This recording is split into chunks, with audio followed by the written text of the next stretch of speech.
छत्तीसगढ़ के एक सीट का चुनाव पहले चरण में 19 अप्रैल को हुआ। आज 26 अप्रैल को देश भर में दूसरे चरण का चुनाव हो रहा है, जिसमें छत्तीसगढ़ की 3 सीटों पर मतदान हो रहा है। मैं अपनी बात को रखूं उससे पहले, मतदान जारी है। मैं मतदाताओं को कहूंगी, अभी तक अगर आप घरों से नहीं निकले तो समय है, निकलिए, क्योंकि आपका एक वोट देश के संविधान को बचाने के लिए है। आपका एक कीमती वोट देश के लोकतंत्र को बचाने के लिए है। अगर हम चूक गए तो हम देश के संविधान को नहीं बचा पाएंगे।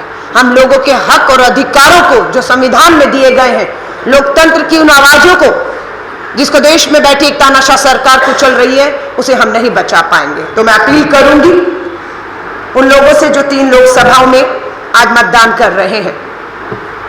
तीसरे चरण के चुनाव के लिए मैं आपके बीच में हूं।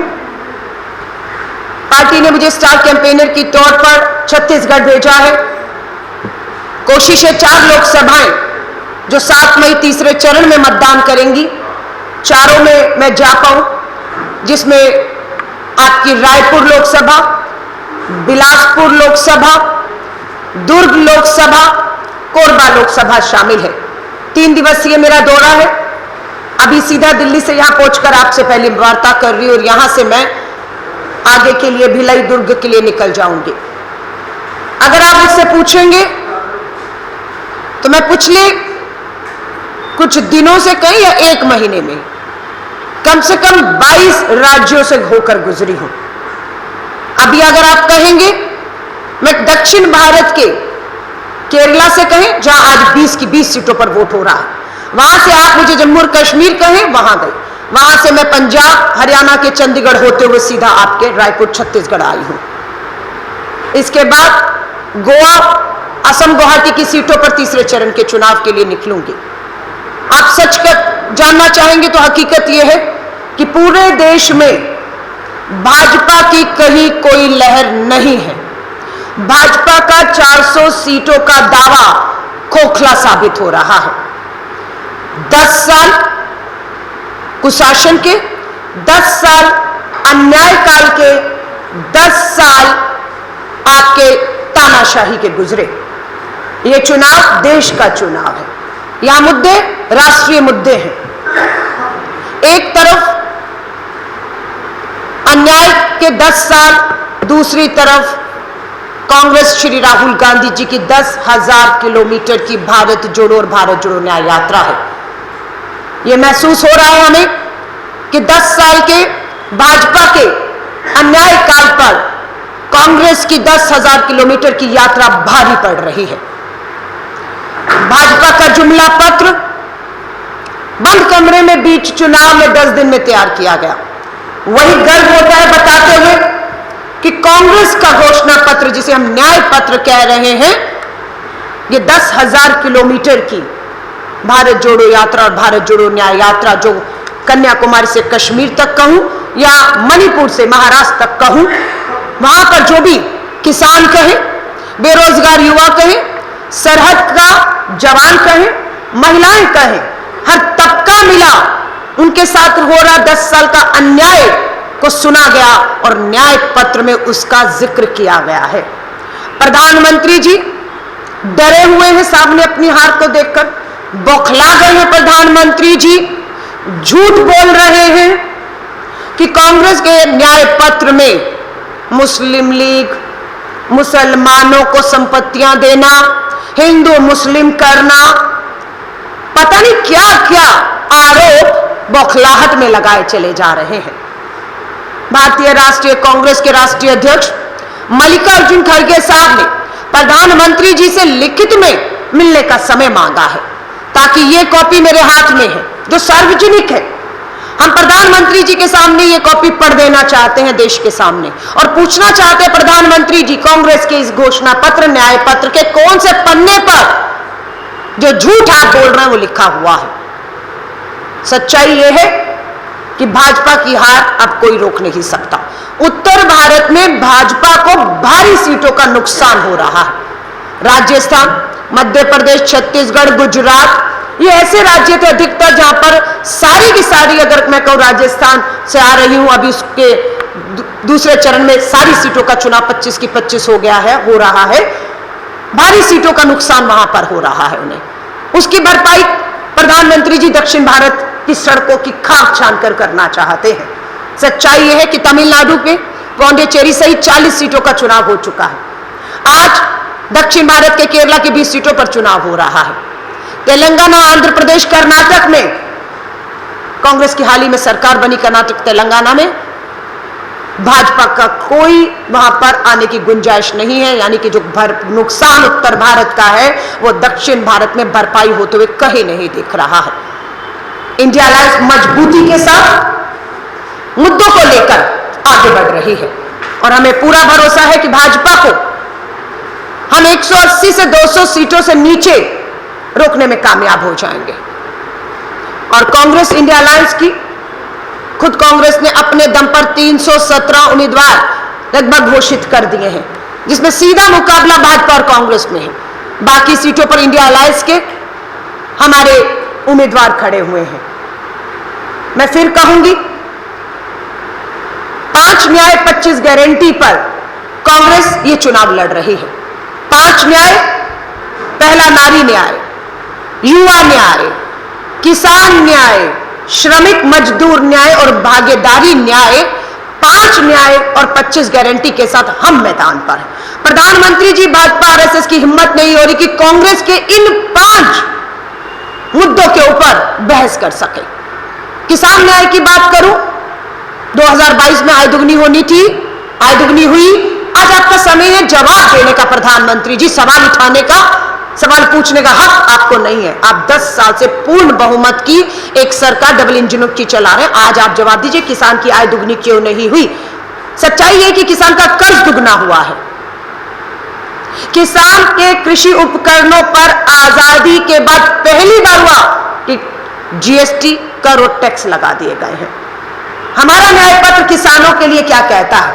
हमारा न्याय पत्र कहता है कि कांग्रेस इंडिया अलायंस की सरकार बनते ही पहला कानून अगर देश में संसद में जो पास होगा वो होगा एमएसपी पर न्यूनतम समर्थन मूल्य कानून हम किसानों को देने जा रहे हैं। दूसरा वायदा, हम किसानों के ऊपर जितना भी कर्ज है, देश के हर एक किसान के ऊपर एक एक पाई का कर्ज माफ करने जा रहे हैं।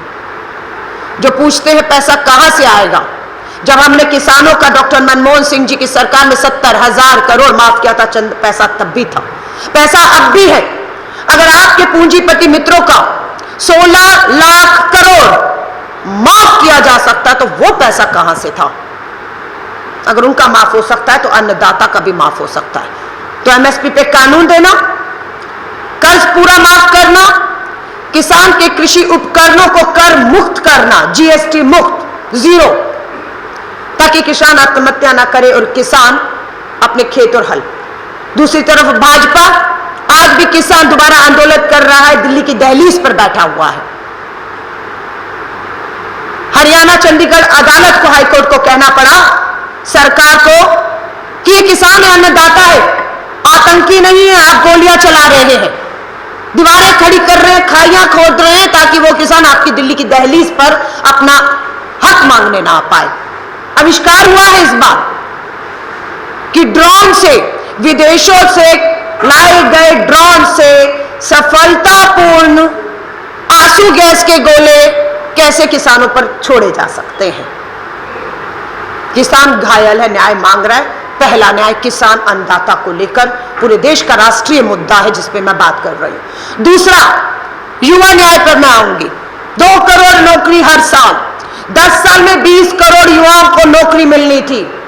सच्चाई यह है कि आज बेरोजगारी ने 45 साल के अपने रिकॉर्ड तोड़ दिए हैं। युवा पढ़ा लिखा, बेरोजगार, न्याय मांग रहा, लाठियां पड़ रही हैं उसे। राष्ट्रीय मुद्दा है बेरोजगारी। अखबार साथ लाई है, जिसको देखनी होगी देख लीजिएगा। देश के अंदर युवा कितनी उम्र थी? उम्र थी उसकी 18 साल। इंजीनियरिंग की पढ़ाई की, 10 साल में 28 साल का आज हुआ। दूसरा उसी का भाई जिसकी उम्र 16 साल थी, पढ़ाई लिखाई की, कौन सी कॉलेज, IIT, बड़े बड़े हमारे इंस्टीट्यूट कांग्रेस के बनाए हुए थे, उसमें उन्होंने शिक्षा प्राप्त की, और वो भी इंजीनियर भाई। दोनों बेरोजगार, रोजगार नहीं, हताश निराश हुए। आज पता लगा दोनों भाई पढ़े लिखे इंजीनियर नौकरी की तलाश में थे, नौकरी नहीं मिली, इतना हताश और निराश हो गए, अपने घर में अपने आप को कैद कर लिया, और आज दोनों भाइयों की लाश मिली है। ये सच्चाई देश के पढ़े लिखे बेरोजगार युवाओं की है। 30 लाख सरकारी पद की नौकरियों के पद खाली हैं। हमारा युवा न्याय के तहत गारंटी है कि सरकार में आते ही 30 लाख सरकारी पद की नौकरियों के पदों को भरकर जिन युवाओं का हक है उसे तुरंत देने का काम कांग्रेस और इंडिया अलायंस की सरकार करेगी। किसान, युवा और जवान, सरहद के जवान की बात करूंगी। कांग्रेस के समय पर पक्की भर्तियां थी सेना के अंदर, शहीद को शहीदी का दर्जा था, शहीद होता था तो कफन में, नसीब में तिरंगा होता था, मां बाप को शहीद के पेंशन मिलती थी, सारी सुविधाएं मिलती थी।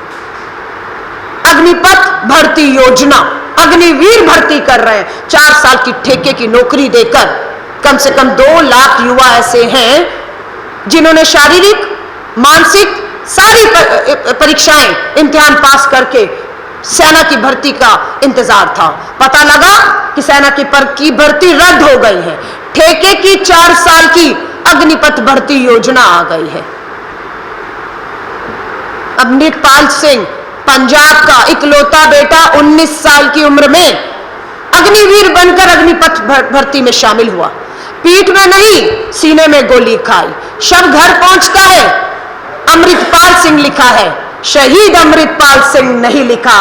कहा गया अग्निपथ में भर्ती हुई है, ठेके पर 4 साल की नौकरी पर, इसलिए वो शहीद नहीं कहलाया जाएगा।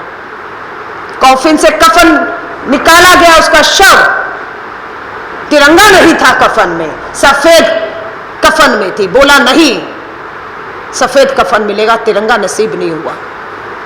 सेना की सलामी मिलती है गांव में, जब शव लाया जाता है, बारात की तरह लाया जाता है कि जवान का शव देश के लिए शहीद हुआ है, उसका लाया जाता है, तो सेना की सलामी होती है और सेना की एम्बुलेंस में लाया जाता है सज धज कर। अमृतपाल का शव निजी एम्बुलेंस में लाया जाता है और पैसा मां बाप से मांगा जा रहा था, कोई सलामी नहीं हुई, मां बाप को पेंशन नहीं है। इसलिए भारतीय राष्ट्रीय कांग्रेस अग्निपथ भर्ती योजना के सख्त खिलाफ है, इसे हम रद्द करने जा रहे हैं और सेना की पक्की नौकरी, पक्की भर्ती बहाल करेंगे। ये हमारा तीसरा वायदा है। चौथा, देश का मजदूर, देश के अंदर जो स्कूल, अस्पताल, फ्लाईओवर, मेट्रो, ये जो विकास इमारतें हैं, इस देश की नींव रखने का काम श्रमिक मजदूर ने किया है।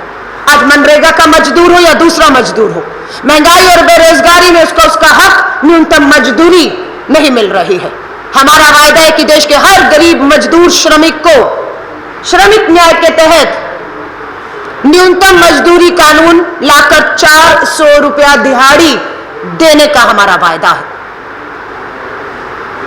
नारी न्याय में मैं लास्ट में आऊंगी। अगला है भागीदारी न्याय।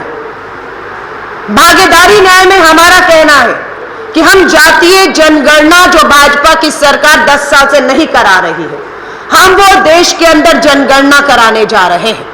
हम कराएंगे और हम देखेंगे कि किसकी इस देश में कितनी भागीदारी है। देश की सरकारी नौकरी और संपत्तियों में उसका उतना हक और अधिकार होना चाहिए।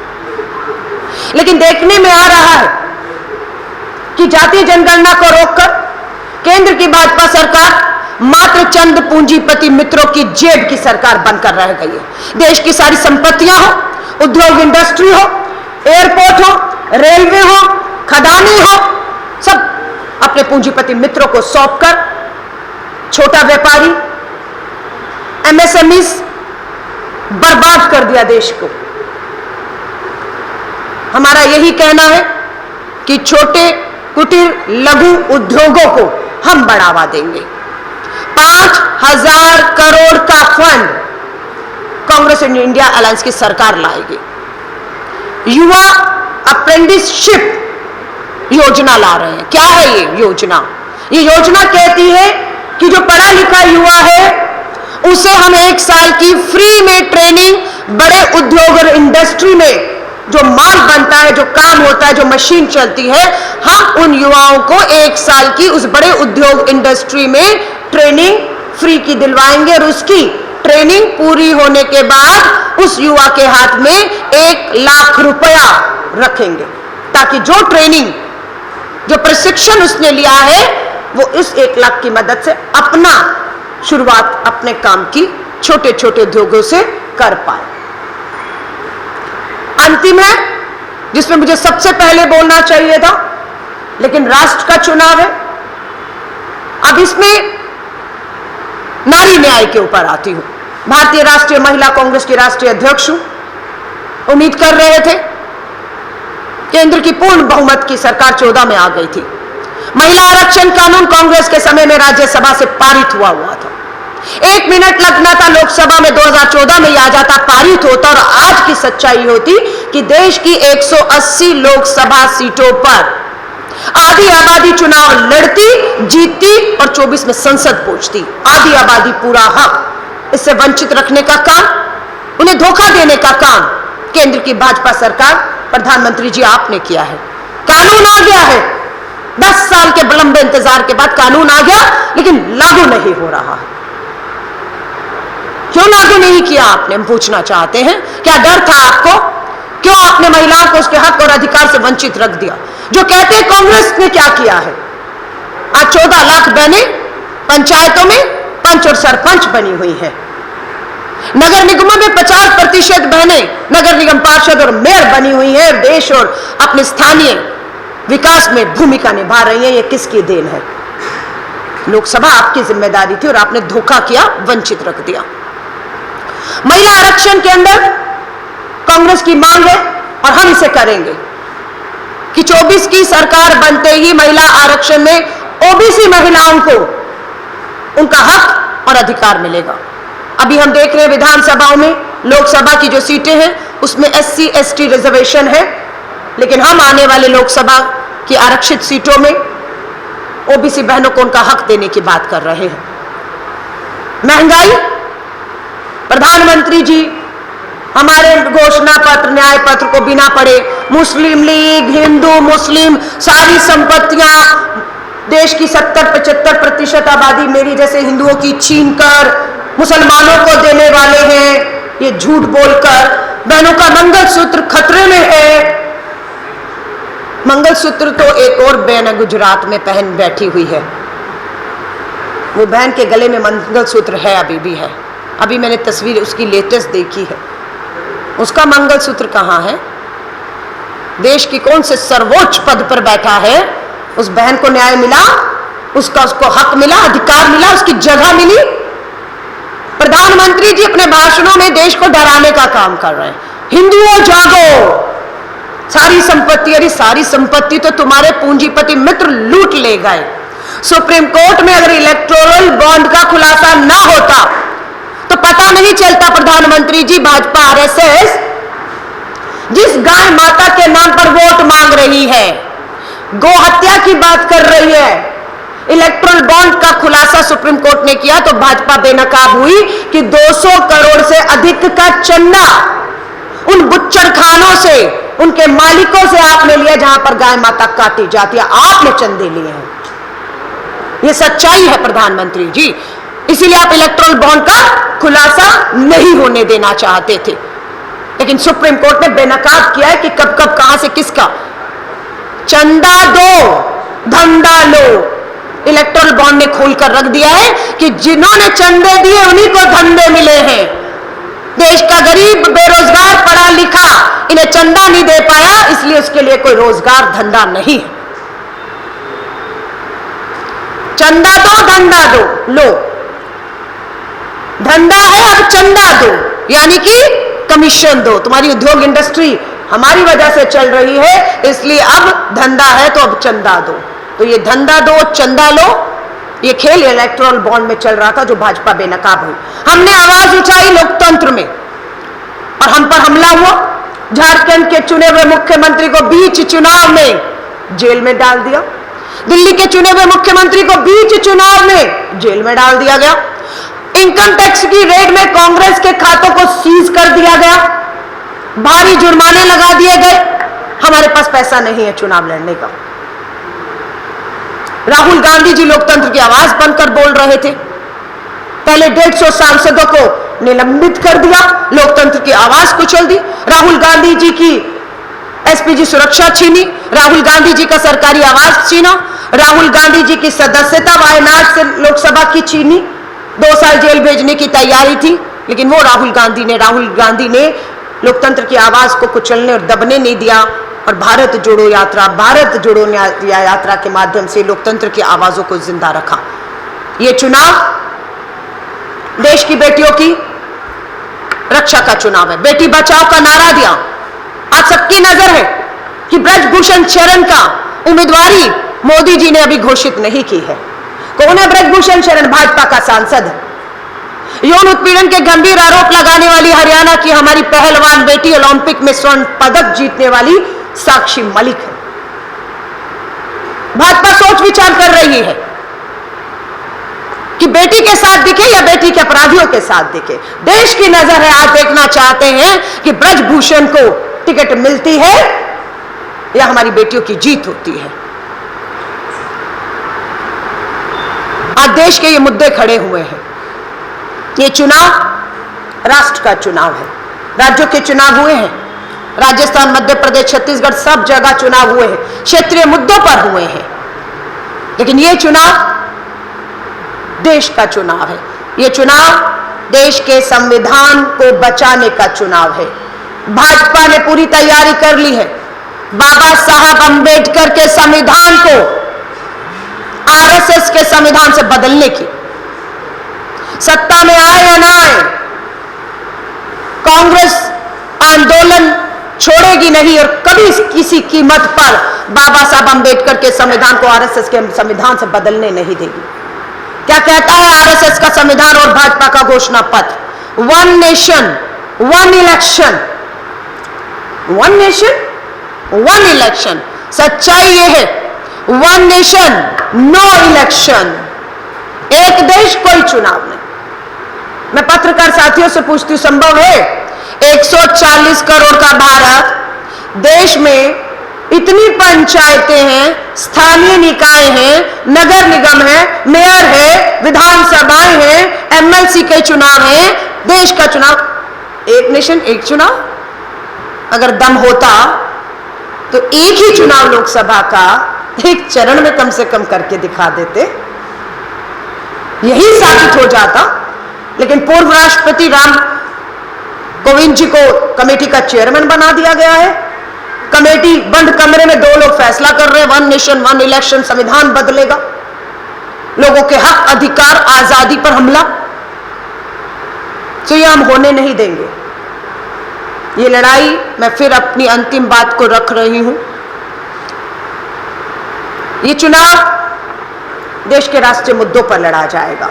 ये चुनाव 10 साल के भाजपा के कुशासन, अन्याय, अत्याचार के ऊपर लड़ा जाएगा।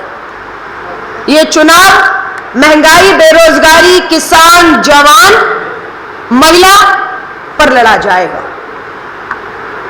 इस देश में अगर प्रधानमंत्री जी किसी ने बम फेंका है,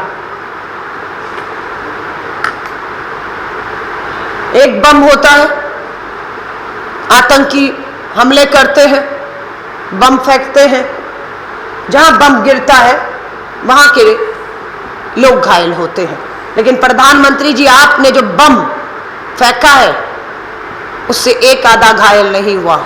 आपके फेंके बम से प्रधानमंत्री जी देश की 140 करोड़ की जनता घायल बैठी है। वो बम है बा से बेरोजगारी, मां से महंगाई का बम। आपने वो बम फेंका जिससे 1-2 नहीं, एक आधा इलाका